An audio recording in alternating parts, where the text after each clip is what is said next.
الحمدللہ وحدہ لا شریک لہ والصلاۃ والسلام علی من لا نبی بعد۔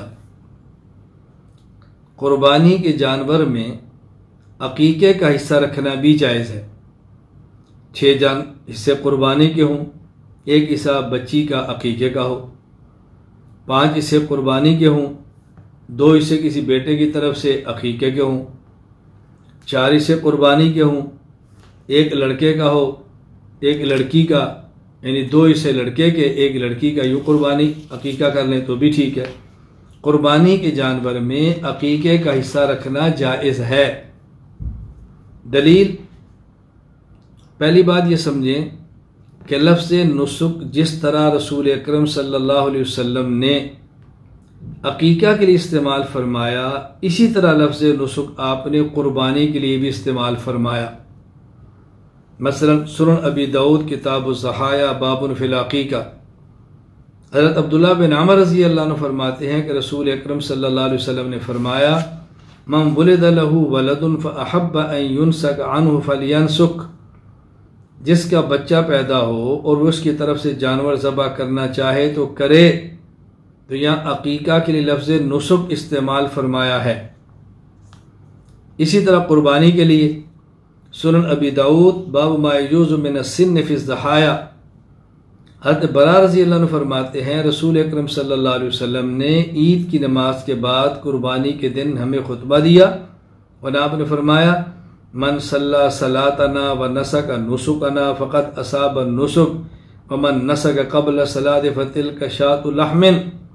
جس شخص نے پہلے عید کی نماز پڑھی پھر جانور ذبح کیا تو اس نے ہمارے طریقے کے مطابق قربانی کی،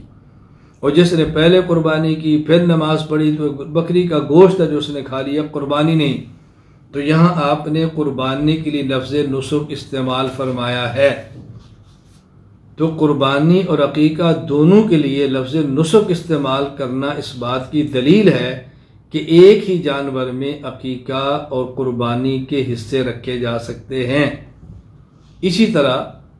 حدیث پاک میں عقیقہ کے لیے عقیقہ کا جانور ذبح کرنے کے لیے احراق الدم اور قربانی کے جانور ذبح کرنے کے لیے بھی احراق الدم کا لفظ استعمال ہوا ہے۔ صحیح بخاری کتاب العقیقہ باب اماطۃ الاذی عن الصبی فی العقیقہ، حضرت سلمان بن عامر رضی اللہ عنہ فرماتے ہیں میں نے خود سنا رسول اکرم صلی اللہ علیہ وسلم فرما رہے تھے مع الغلام عقیقۃ فاحریقوا عنہ دم وامیتوا عنہ الاذی، کہ تم بچے کی طرف سے عقیقہ کرو، اللہ اکبر، بچے کی طرف سے عقیقہ کرو، میل کچیل دور کرو، سر مونڈ دو، اس کی صفائی کرو،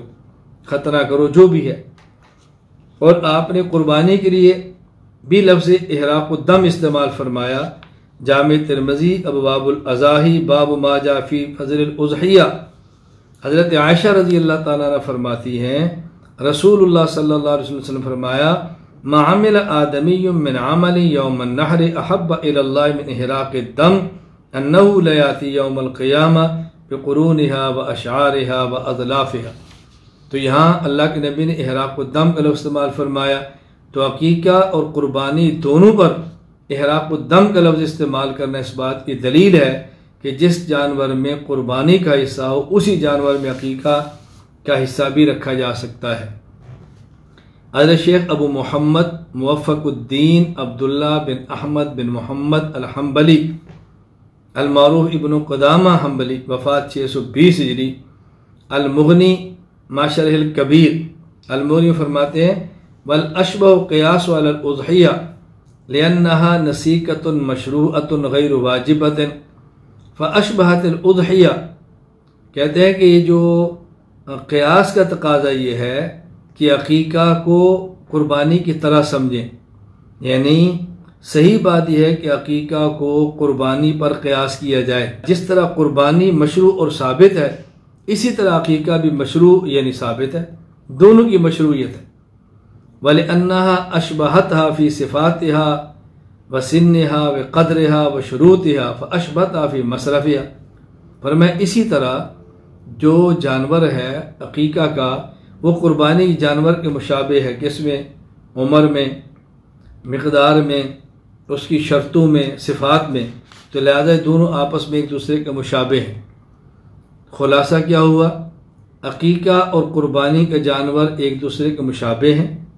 عقیقہ اور قربانی کے جانور دونوں کے اوپر لفظ نسک کا استعمال حدیث پاک میں ہے۔